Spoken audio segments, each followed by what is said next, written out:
Alors, dans la première question, la voiture se présente de face. Du coup, on sait que sa largeur est de 2 mètres et sa hauteur de 1 mètre. Et elle se situe à 1500 mètres.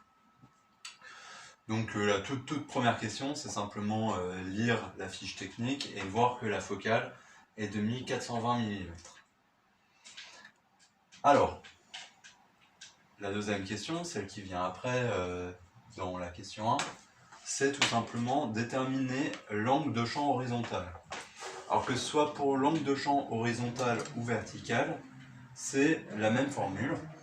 Ce qu'on va utiliser, c'est alpha est égal à 2 arc tangente de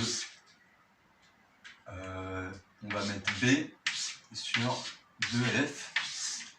Alors, pour l'angle de champ vertical, B correspondrait à la hauteur du capteur. Et pour là, on s'intéresse à l'angle de champ horizontal, on va donc s'intéresser à la largeur du capteur. La largeur du capteur, c'est toujours la première des deux coordonnées dans cette écriture. Alors il suffit de remplacer, on va avoir 2 fois arc tangente, du coup 9,6 divisé par 2 fois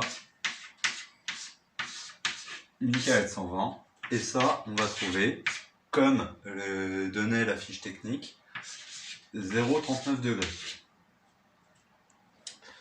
Alors quelques petites précisions. Ici, vous voyez, le 9,6 et le 1420 sont tous les deux en millimètres. La focale fait 1420 mm, le 9,6 aussi. Tant que c'est les mêmes coordonnées, que c'est la même unité en haut et en bas, pas besoin de convertir. Si vous voulez être sûr, vous pouvez convertir en mètres. Ça nous donnera 1 fois 10 moins 3 ici et 1 fois 10 moins 3 ici, qui pourront se simplifier. La correction de l'exercice s'est bel et bien trompée et ne correspond pas aux données de la fiche technique. Il faut bien mettre le 2 devant pour obtenir ce 0,39 degrés. Et enfin, dernière source d'erreur possible, contrairement à beaucoup d'exercices, on nous demande l'angle en degrés.